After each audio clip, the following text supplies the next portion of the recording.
Om Swastiastu. Assalamualaikum warahmatullahi wabarakatuh. Shalom, namo buddhaya, salam kebajikan dan salam harmoni.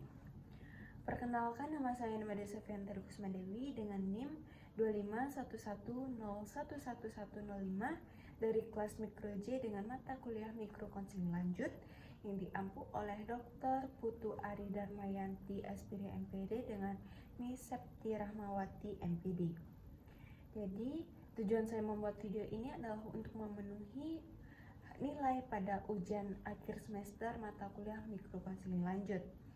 Baik, tanpa berlama-lama lagi, langsung saja kita simak video berikut. Pelaksanaan layanan konseling kelompok yang dipimpin oleh Ibu Sevi berjalan secara sistematis dan terstruktur dengan melibatkan 3 orang siswa, yaitu Gita, Anom, dan Giska, yang sama-sama mengalami tekanan akademik menjelang ujian akhir. Sesi diawali dengan tahap pembukaan yang diisi dengan pembentukan dinamika, pencairan suasana melalui ice breaking sambung kata positif, serta penegasan komitmen bersama melalui kontrak konseling tertutup yang menjunjung tinggi asas kerahasiaan, kesukarelaan, keterbukaan, dan kenormatifan. Setelah memastikan kesiapan dan kenyamanan ergonomis seluruh anggota pada tahap peralihan, proses berlanjut ke tahap inti, di mana setiap konseli secara sukarela mengeksplorasi problematikanya masing-masing.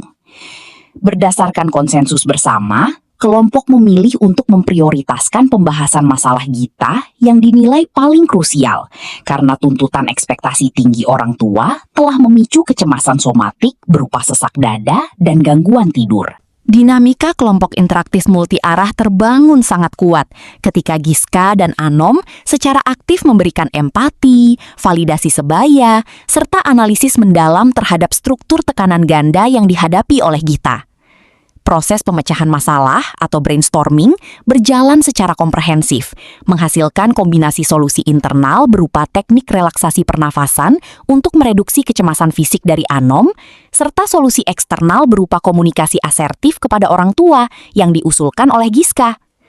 Gita secara cerdas menginternalisasi gagasan-gagasan tersebut ke dalam sebuah rencana aksi nyata yang terstruktur, yakni menyusun poin pembicaraan tertulis dan melibatkan ibunya sebagai jembatan mediasi risiko konfrontasi dengan sang ayah. Sesi konseling sepanjang 30 menit ini diakhiri pada tahap pengakhiran dengan refleksi mendalam dari seluruh anggota kelompok, di mana Gita merasakan katarsis emosional, Giska memperoleh vicarious learning, dan Anom menemukan rasa universalitas yang kemudian ditutup dengan penyusunan rencana tindak lanjut, follow up, pemberian apresiasi, doa, serta salam perpisahan yang harmonis. Halo adik-adik semuanya, selamat siang. Jadi terima kasih Ibu ucapkan kepada kalian yang sudah menyempatkan hadir di ruangan konseling kelompok ini di tengah-tengah kesibukan kalian hari ini. Nah, Ibu yang menanyakan nih, bagaimana kabar kalian hari ini? Apakah sehat? Sehat, Ibu. Kalau saya sih sedikit baik karena saya ada banyak tugas, Bu. Kalau saya secara fisik sih baik, Ibu, tetapi pikiran saya itu lagi agak mumet. Wah, terima kasih banyak ya respon dari adik-adik semuanya. Ada yang merasa lelah, ada yang merasa pikirannya mumet. Nah, itu sangat tidak apa-apa sekali karena itu sangat wajar di jam-jam sekolah seperti ini. Nah, sebelum kita melangkah lebih jauh lagi, alangkah baiknya kita mengawali kegiatan ini dengan berdoa terlebih dahulu agar apa yang kita lakukan hari ini membawa berkah dan kelancaran. Doa akan Ibu pimpin, mari kita berdoa sesuai dengan keagamaan dan keyakinan masing-masing. Berdoa dimulai.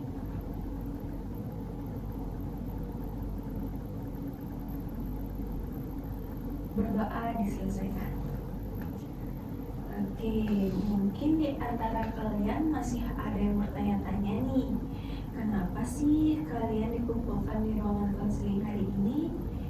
Nah, jadi berdasarkan hasil pengamatan dan obrolan singkat sebelumnya, kalian bertiga sengaja Ibu kumpulkan di sini karena tampaknya memiliki kesamaan situasi atau ganjalan yang sangat sama, yaitu terkait dengan dinamika belajar dan tekanan akademik menjelang ujian akhir semester.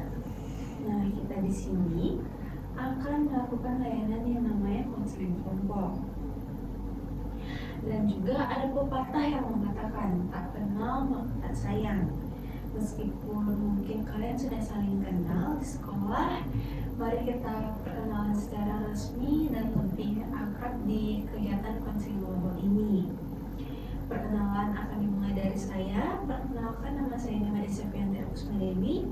Kalian bisa memanggil saya dengan nama Ibu Sevi. Baik, mungkin dilanjutkan dari sisi kanan saya. Baik, terima kasih Bu dan teman-teman. Perkenalkan, nama saya Giska, saya dari kelas B. Baik, terima kasih Ibu. Kenalkan, nama saya Gita dari kelas C. Ibu silakan. Baik Ibu, perkenalkan Ibu dan teman-teman, nama saya Anom dari kelas E. Baik, salam kenal Gita, Giska, dan Anom. Nah, biar kita makin rileks dan fokusnya kumpul, mari kita lakukan ice breaking sebentar. Nah, permainannya itu sangat simpel. Nama itu adalah sambung kata positif. Jika saya sebutkan satu kata, lalu dilanjutkan melingkar atau secara berurutan kata yang baru dan huruf awalnya itu dari huruf terakhir yang saya katakan. Misalnya nih, saya mengatakan kata semangat. Huruf akhir itu kan adalah T. Adik-adik harus menyambungkannya dengan huruf T. Apakah dapat dipahami? Dapat. Oke. Semangat dilanjutkan oleh Giska. Tekun. Kalau tekun, huruf belakangnya F berarti nyaman. Ya. Nekat. Bukan itu kan bukan positif ya, kayaknya nikmat sih. Oke, wah luar biasa sekali ya respon dari adik-adik semuanya, dan kelihatannya sih semuanya sudah fokus. Nah, sekarang kita sudah jauh lebih rileks. Ibu ingin bertanya nih, di antara kalian semua, apakah sudah ada yang pernah mengikuti kegiatan konseling kelompok sebelumnya? Belum Belum. pernah Ibu. Oke, jadi sebagian besar dari kalian mengatakan belum pernah mengikuti kegiatan konseling kelompok. Jadi di sini Ibu akan jelaskan lebih sedikit ya, apa sih itu konseling kelompok? Jadi konseling kelompok adalah suatu layanan bimbingan dan konseling yang memanfaatkan dinamika kelompok untuk membantu menuntaskan permasalahan yang dialami oleh masing-masing anggota kelompok. Nah, tujuannya agar kita bisa saling berbagi, mendapatkan sudut pandang yang baru, dan juga untuk memecahkan masalah dengan bersama-sama. Nah, dalam kegiatan konseling kelompok ini, ada pula asas-asas penting nih yang wajib kita pegang teguh. Yang pertama adalah asas kerahasiaan, yang dimana adik-adik harus merahasiakan apapun yang diceritakan oleh teman-teman adik-adik di sini, dan adik-adik tidak boleh menceritakannya ke kelompok yang lain atau ke teman-teman yang lain. Yang kedua adalah asas kesukarelaan. Adik-adik ke sini datang dengan sukarela atau ada paksaan? Sukarela. Nah, itu yang dinamakan dengan asas kesukarelaan. Adik-adik datang ke ruangan konseling kelompok ini dengan sukarela dan tanpa adanya paksaan. Dan yang terakhir adalah asas keterbukaan, yang dimana adik-adik secara terbuka menceritakan permasalahan yang sedang adik-adik hadapi tanpa menyembunyikan sedikit pun. Nah, untuk memperjelas jalannya konseling kelompok ini, kita perlu membuat yang namanya kontrak konseling yang berisi hal yang boleh dilakukan dan tidak boleh dilakukan. Nah, sifat konseling kelompok kita hari ini itu sifatnya adalah tertutup, yang artinya keanggotaan itu bersifat tetap dan dari awal sampai akhir. Dan kontraknya adalah kita tidak boleh keluar masuk ruangan dengan sesuka hati selama proses konseling kelompok ini berlangsung. Dan HP itu harus di silent dan wajib mendengarkan secara aktif. Dan apakah kalian setuju atau ada sanggahan? Setuju. Oke. Karena semuanya sudah setuju, sekarang Ibu ingin bertanya dan meyakinkan kembali kepada kalian semua, apakah kalian sudah benar-benar siap dan yakin untuk melangkah ke tahap selanjutnya dalam kegiatan konseling kelompok ini? Siap, Siap, Ibu. Ibu. Oke, baik. Sebelum kita mulai bercerita lebih dalam, pastikan dulu posisi duduk adik-adik sudah benar dan nyaman, dan silakan badannya mungkin sedikit tapi tetap rileks, dan atur posisi kaki agar aman juga. Dan pastikan tidak ada halangan fisik yang mengganggu dan membuat kalian terganggu selama jalannya konseling kelompok ini. Dan Ibu akan kembali tekankan sebelum kata pertama terucap mengenai masalah kalian, kalian harus ingat dan jadi mengenai asas-asas yang sudah Ibu jelaskan tadi. Yang paling penting adalah asas kerahasiaan, dan segala sesuatu yang terungkap di sini adalah sifatnya rahasia dan sangat sakral. Dan di dalam dinamika kelompok ini, nantinya Ibu berharap agar kalian tidak hanya menunggu giliran saja, melainkan aktif menanggapi, berempati, dan juga memberikan masukan kepada teman yang sedang bercerita secara terbuka. Apakah dapat dimengerti? Dapat, Ibu. Oke. Jadi agar lebih fokusnya makin tajam, kita lakukan peregangan jari mungkin sebentar, dan adik-adik dapat mengikuti gerakan tangan Ibu. Jika Ibu mengatakan semangat, gerakannya seperti ini.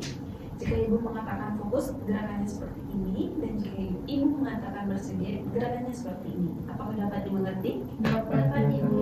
Oke, Ibu akan mulai. Semangat.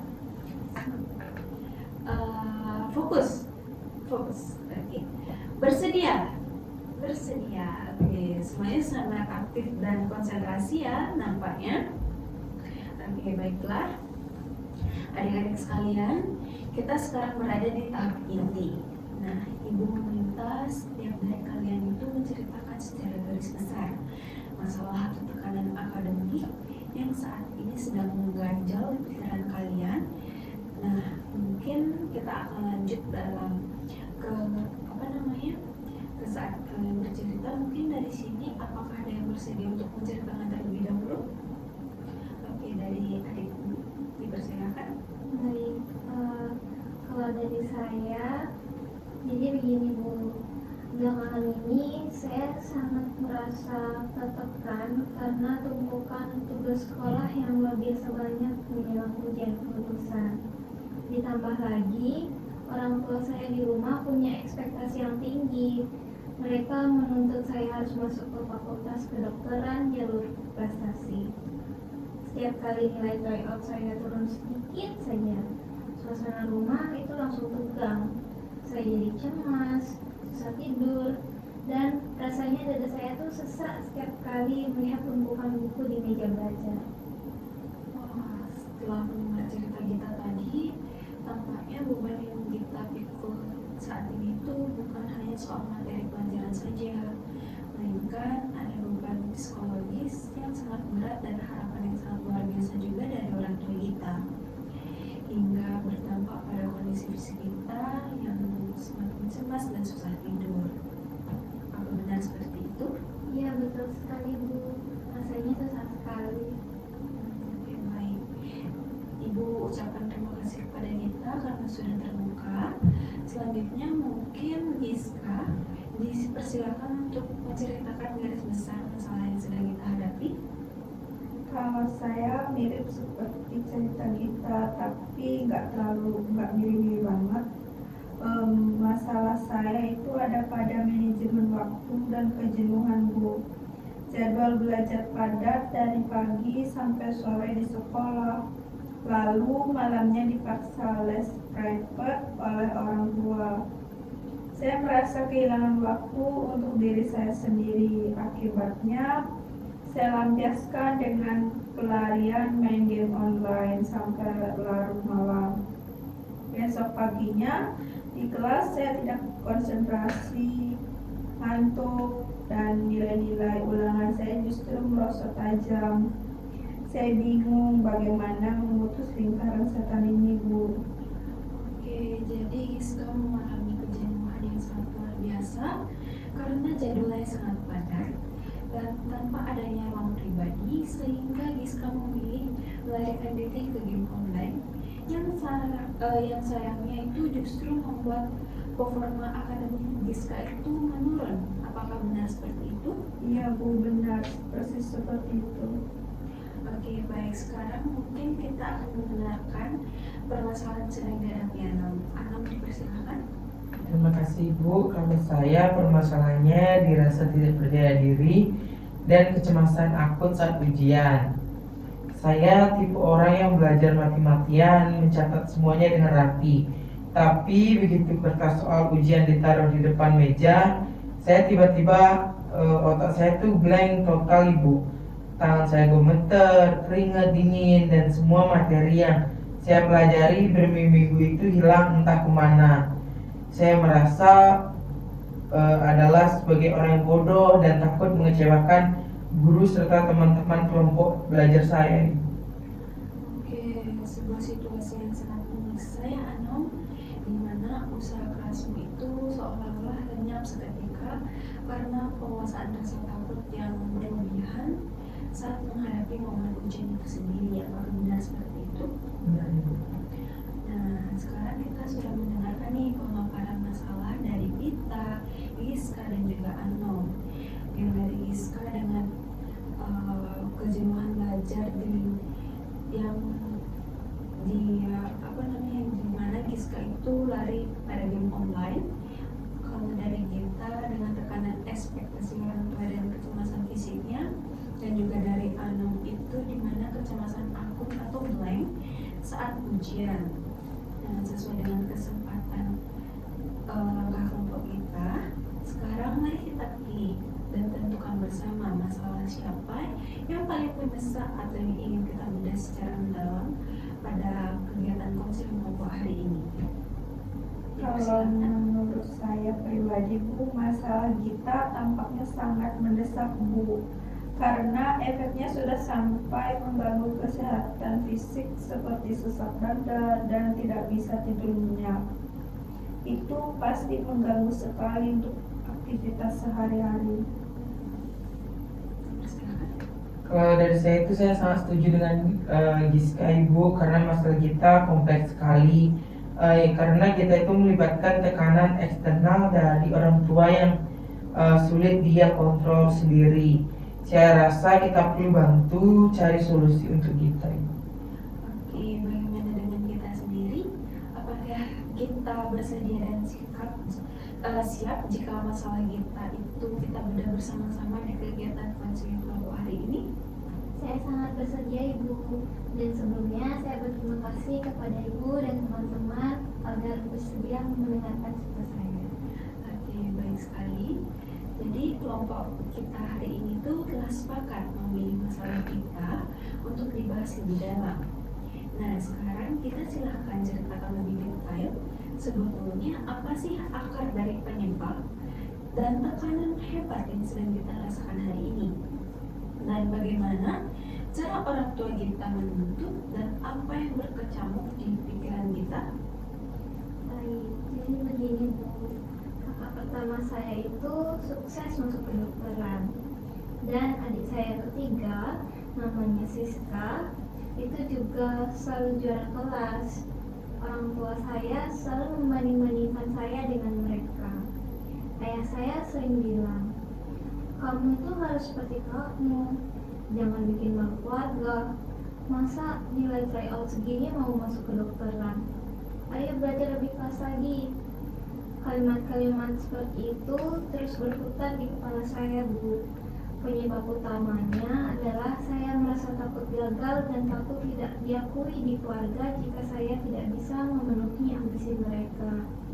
Padahal minat asli saya bukan di kedokteran, melainkan di psikolog.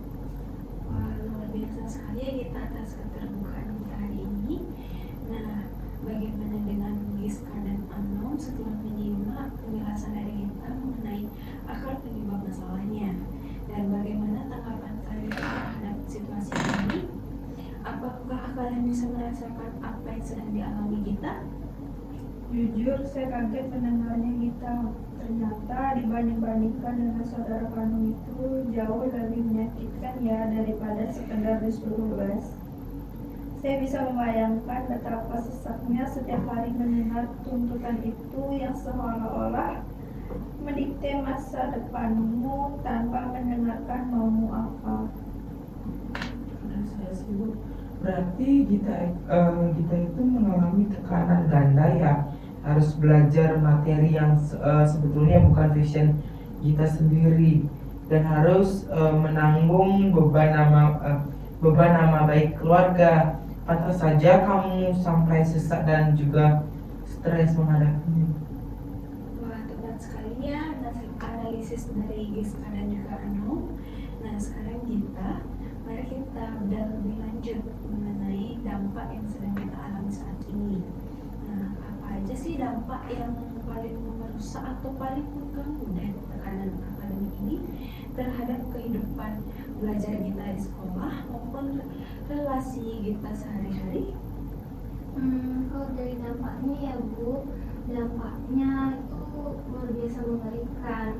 Pertama, konsentrasi belajar saya di kelas itu turun drastis karena pikiran saya melayang memikirkan kemarahan ayah. Lalu kedua, secara fisik daya tahan tubuh saya itu drop. Saya sering pusing dan asam lambung saya itu sering kambuh karena cemas kronis. Lalu yang ketiga, itu saya jadi menarik diri dari teman-teman saya. Saya merasa minder, cepat tersinggung, dan sering marah-marah kalau ada teman yang membahas soal nilai atau jurusan kuliah. Jadi dampak ini tuh merembet ke segala aspek ya kita, mulai dari penurunan daya konsentrasi, gangguan kesehatan fisik yang seperti asam lambung, hingga menarikan diri secara sosial karena merasa minder.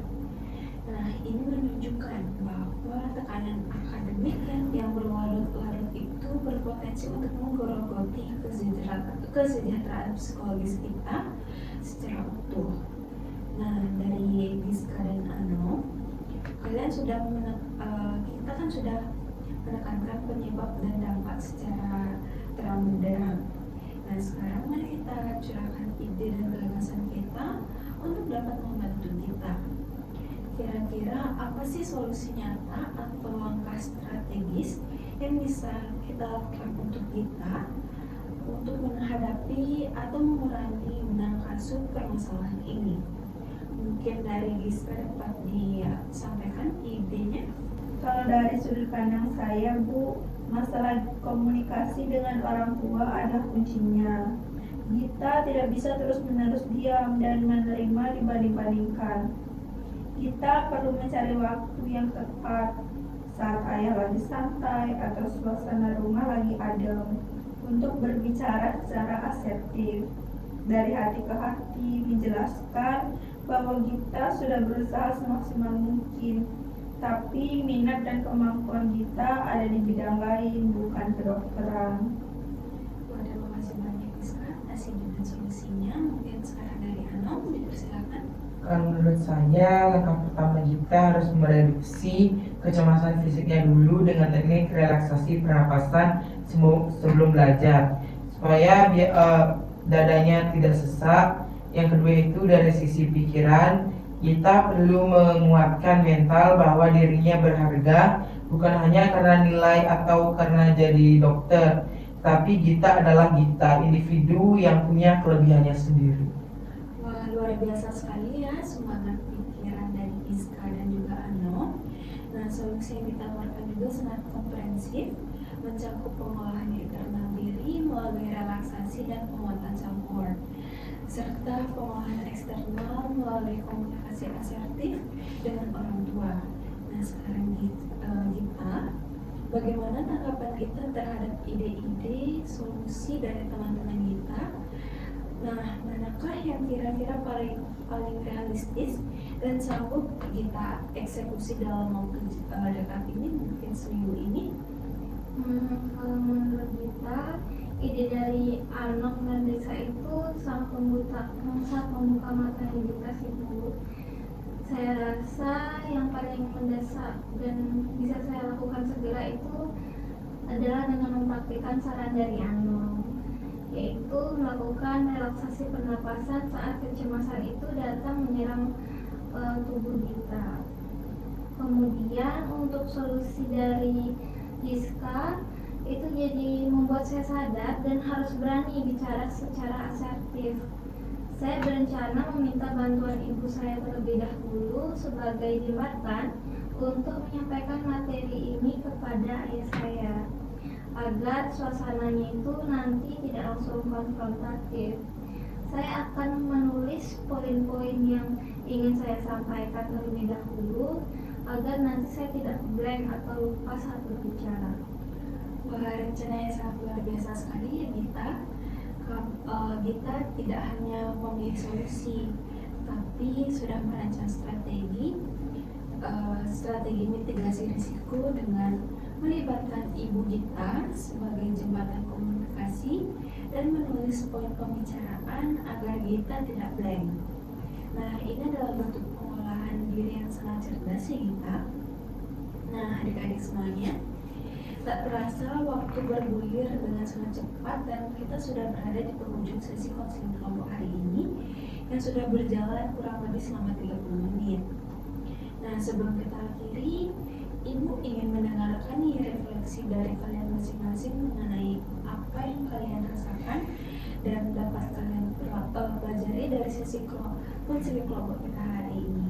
Apakah ada yang bersedia untuk merefleksikan terlebih dahulu? Kita dipersilakan. Baik, kalau dari saya, Bu, jujur saya merasa plong banget. Beban yang selama ini saya pendam dan bikin saya sesak dada itu rasanya menguap banyak setelah didengarkan tanpa dihakimi oleh ibu dan teman-teman. Saya juga dapat solusi konkret yang sebelumnya tidak terpikirkan oleh saya yang sedang panik. Terima kasih banyak kepada ibu dan teman-teman sekalian. Kita semoga bermanfaat ya. Mungkin sekarang giliran dari Giska. Kalau refleksi dari saya, Bu, meskipun hari ini kita fokus membedah masalah kita, saya pribadi mendapat pelajaran yang berharga, Bu. Saya sadar bahwa lari ke game online seperti yang saya lakukan itu bukanlah solusi yang baik, melainkan kita harus menghadapi akar masalahnya secara asertif seperti rencana kita. Saya merasa terinspirasi oleh keberanian kita. Oke, sekarang giliran Anu. Refleksi dari saya, Ibu, saya merasa kelompok ini sangat hangat dan juga aman. Mendengar masalah teman-teman membuat saya sadar bahwa saya tidak sendirian berjuang menghadapi tekanan akademik ini. Rasa kebersamaan ini membuat saya lebih tenang. Wah, luar biasa sekali ya refleksi dari adik-adik semuanya. Untuk evaluasi proses dari Ibu sangat bangga dan dengan keaktifan kalian, keterbukaan kalian, dan juga empati yang sangat luar biasa yang kalian tunjukkan di sesi konseling kelompok hari ini. Dan dinamika kelompok yang benar-benar hidup, dan kalian juga saling mendukung serta tidak adanya saling menjatuhkan satu sama lain. Dan ini adalah iklim kelompok yang sangat ideal ya adik-adik. Oke, sebagai upaya tindak lanjut, Ibu akan meminta kita untuk mencoba mempraktikkan rencana aksi yang sudah disusun tadi dalam waktu 1 minggu ke depan. Nah, untuk Giska dan Anu, pada pertemuan konseling kelompok berikutnya, kita akan bergantian membedah masalah kalian secara mendalam. Bagaimana? Setuju? Setuju, Ibu.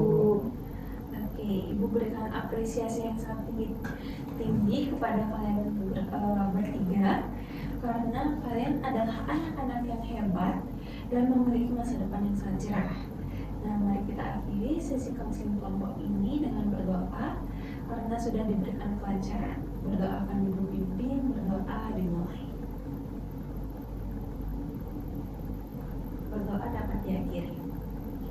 Baik, Ibu ucapkan terima kasih atas kehadiran kalian dan juga kerja keras kalian yang sangat luar biasa pada sesi konseling kelompok hari ini.